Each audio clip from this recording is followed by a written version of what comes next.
Hello दोस्तों, स्वागत है आप सभी का फैक्ट्स विद अमित पाठक में। बात करेंगे 10 बड़ी खबरों की। खबरें जुड़ी हैं मौसम विभाग के अलर्ट से लेकर 51,000 नई शिक्षक भर्ती, वहीं डेंगू मलेरिया का क्या है नया अपडेट बताएंगे इस वीडियो में। साथ ही रेलवे ने यूपी उत्तराखंड यात्रियों को दी है बड़ी राहत, इसके बारे में भी आपको बताएंगे। साथ ही श्रमिकों के लिए बड़ा ऐलान किया गया है और deputy CM doctor Dinesh Sharma का बड़ा बयान सामने आया है। एक एक करके सब कुछ बताएंगे इस वीडियो में, अंत तक बने रहिएगा। तो चलिए शुरू करते हैं।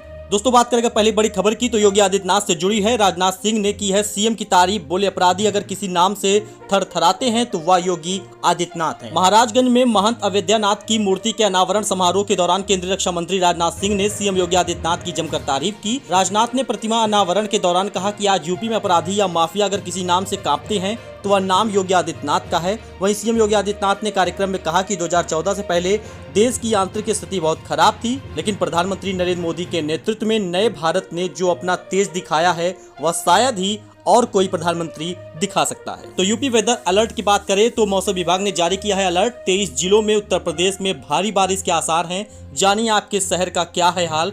जी हां, आईएमडी ने किया है बड़ा अलर्ट। आपको बता दें उत्तर प्रदेश में मौसम ने फिर करवट ली है। गुरुवार रात से ही प्रदेश के कई जिलों में बारिश हो रही है। राजधानी लखनऊ में भी गरज चमक के साथ तेज बारिश हुई, जहां एक तरफ बारिश के चलते मौसम सुहावना हो गया, वहीं दूसरी तरफ कई जगह जाम वाली स्थिति भी बनी रही। आपको बता दें अगले 48 घंटे भारी बारिश की संभावना है। भारतीय मौसम विभाग यानी आईएमडी ने राजधानी लखनऊ समेत 23 जिलों में अगले 2 दिन यानी शुक्रवार शनिवार को भारी बारिश का अलर्ट जारी किया है। यानी आज शनिवार है तो आज भी इसका अलर्ट जारी रहेगा। इन जिलों में 50 से 60 किलोमीटर प्रति घंटे की रफ्तार से हवाएं चलने की संभावना है। आपको बता दें मौसम विभाग ने एक दिन पहले ही यूपी में येलो अलर्ट जारी किया था। आपको बता दें पश्चिम बंगाल के चक्रवात तूफान के असर के कारण यूपी में भारी बारिश हो रही है। तो इन 23 जिलों में अलर्ट है। अगर आप उत्तर प्रदेश के इन जिलों के हैं तो आपको ध्यान देना है। मौसम विभाग ने लखनऊ, प्रतापगढ़, वाराणसी, जौनपुर, सुल्तानपुर, अयोध्या, उन्नाव, रायबरेली, अमेठी, फतेहपुर, कन्नौज, कानपुर नगर, कानपुर देहात, बाराबंकी, सीतापुर, हरदोई, लखीमपुर खीरी, शाहजहांपुर, सिद्धार्थनगर, बलरामपुर, बहराइच, श्रावस्ती और महराजगंज जिले में बारिश का लेकर अलर्ट जारी किया है। वहीं अनुमान लगाया जा रहा है कि इस बार मानसून पूरे सितंबर सक्रिय रहेगा। इसके साथ ही अगर बात करें अगर अगले बड़ी खबर की तो खुशखबरी है। यूपी सरकार दिसंबर में 51,000 पदों पर करेगी शिक्षकों की भर्ती। अगर आप शिक्षक भर्ती का इंतजार कर रहे थे तो आपके लिए एक बेहद खुशखबरी की बात है। यूपी में विधानसभा चुनाव 2022 करीब आ रहा है। ऐसे में बेसिक शिक्षा परिषद स्कूलों के लिए शिक्षक भर्ती प्रक्रिया योगी सरकार दिसंबर माह में शुरू कर सकती है। यूपी सरकार ने 51,000 रिक्त पदों पर भर्ती का ऐलान किया है। आपको बता दें समग्र शिक्षा अभियान की वार्षिक कार्य योजना के अनुसार सूबे में 73,000 रिक्त पद हैं। ऐसे में राजस्व परिषद चेयरमैन की अध्यक्षता में बनी कमेटी की रिपोर्ट का इंतजार है। उसके आने के बाद रिक्त पदों की अंतिम संख्या तय हो जाएगी। वैसे तो परीक्षा नियामक प्राधिकारी ने 28 नवंबर को टीईटी का प्रस्ताव भेजा है, तो 73,711 पद रिक्त होने की जानकारी है। उत्तर प्रदेश सरकार ने सुप्रीम कोर्ट में 51,112 रिक्त पदों का हलफनामा दायर किया था और सरकार ने ट्वीट करके भर्ती की घोषणा भी की थी। तो जून 2021 से ही पीएबी बैठक में परिषदीय स्कूलों में 73,711 पद रिक्त होने की जानकारी केंद्र सरकार को दी गई है। तो दिसंबर में ऐलान किया गया है। कमेटी अगले हफ्ते रिपोर्ट सौंप सकती है। इसके बाद रिक्त पदों की संख्या तय हो जाएगी और नई शिक्षक भर्ती का ऐलान हो जाएगा। बात करेगा डेंगू मलेरिया फीवर के अपडेट का तो डेंगू मलेरिया और वायरल फीवर का कहर अभी भी बरकरार है। ये यूपी हरियाणा में क्या है ताजा स्थिति। जी अगर आप उत्तर प्रदेश के हैं तो आपको ये रिपोर्ट जरूर जान लेनी चाहिए। पहले कोरोना की मार झेल रहे लोगों को इस वक्त डेंगू मलेरिया और वायरल फीवर जैसी बीमारियों ने जकड़ लिया है। देश के कई राज्यों में इन बीमारियों की चपेट में आकर लोगों की जान गई है। उत्तर प्रदेश सहित कई राज्यों में डेंगू मलेरिया लगातार अपने पैर पसार रहा है। अस्पतालों में मरीजों की संख्या प्रत्येक दिन बढ़ रही है। तो आइए जानते हैं यूपी हरियाणा समेत क्या है डेंगू मलेरिया और वायरल फीवर के कहर। उत्तर प्रदेश में इस वक्त डेंगू ने अपने डंक से लोगों को परेशान किया हुआ है। आलम यह है कि इस दौरान कई लोगों की जान गई है। डेंगू ही नहीं, मलेरिया और वायरल फीवर ने भी अपने पैर पसार लिए हैं। स्थिति दिनों दिन बिगड़ती जा रही है। गुरुवार को मैनपुरी में वायरल फीवर से 2 महिलाओं की मौत हो गई, जबकि 23 लोग डेंगू की चपेट में आ गए हैं। हमीरपुर में 150 लोग वायरल फीवर से पीड़ित हैं। जी हाँ, 180 में से 150 लोग वायरल फीवर से ही पीड़ित है। हरियाणा भी पहुंच चुका है मलेरिया का कहर। जी हां, मलेरिया का कहर हरियाणा में भी है। वहां पे भी स्थिति काफी ज्यादा नाजुक स्थिति बनी हुई है। इस वजह से आपको बता दें तो पूरी आस्तीन के कपड़े पहने। इसके साथ ही अगर किसी प्रकार की स्थिति आपकी बिगड़ती है या कोई भी दिक्कत आती है तो आप डॉक्टर से यानी चिकित्सक परामर्शता जरूर लें। तो अगली बड़ी खबर रेल यात्रियों के लिए है। जी हां, यूपी उत्तराखंड के रेल यात्रियों को मिलने वाली है बड़ी राहत। मुरादाबाद और देहरादून के बीच 24 कोच की ट्रेन दौड़ेगी। जी हां, यूपी उत्तराखंड के रेल यात्रियों को बड़ी राहत मिलने वाली है।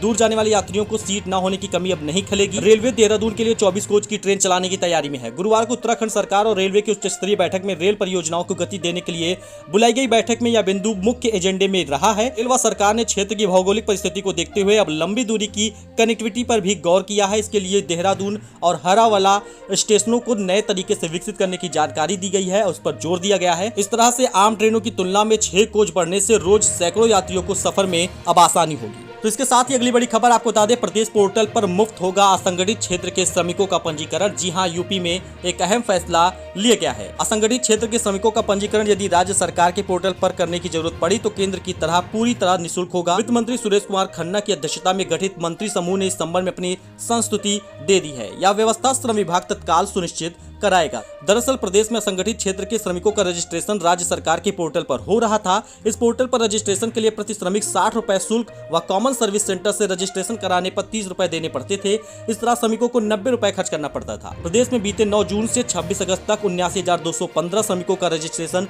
इस खर्चे के साथ हुआ है।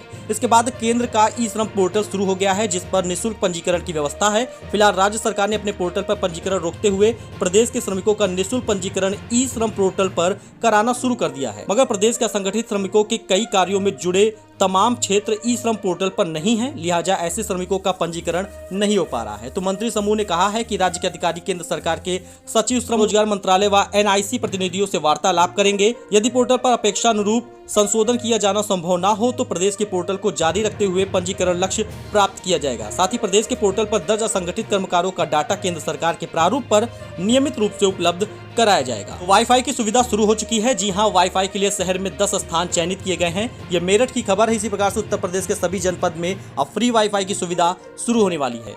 राज्य स्मार्ट सिटी योजना के तहत शहर में 10 स्थानों पर लगाए जाने वाले वाईफाई सिस्टम पर महानगर की जनता सरकारी योजनाओं और सरकारी विभागों से संबंधित जानकारी आसानी से प्राप्त कर सकेगी। इसके लिए एक मोबाइल धारक को एक बार में केवल 20 मिनट की ही सेवा मिलेगी। सरकारी वाईफाई पर कुछ वेबसाइट प्रतिबंधित रहेगा। बीएसएनएल ने महानगर में नगर निगम के सहयोग से आप गेट डिपो बस अड्डा, भैसाली बस अड्डा, मवाना बस अड्डा, सिटी रेलवे स्टेशन, चौधरी चरण सिंह विश्वविद्यालय, Lala Lajpat Rai medical college, circuit house, सदर तहसील, घंटाघर स्थित टाउन हॉल और कमिश्नरी चौराहे की वाईफाई के लिए चिन्हित किया है। ये 10 स्थान चिन्हित किए गए हैं। तो शुक्रवार को दोनों विभागों के अधिकारियों के साथ स्थानों का चयन करके रिपोर्ट शासन को भेज दी जाएगी। नगर निगम के अधिशासी अभियंता अमित शर्मा ने बताया कि वाईफाई सुविधा का संचालन बीएसएनएल करेगा।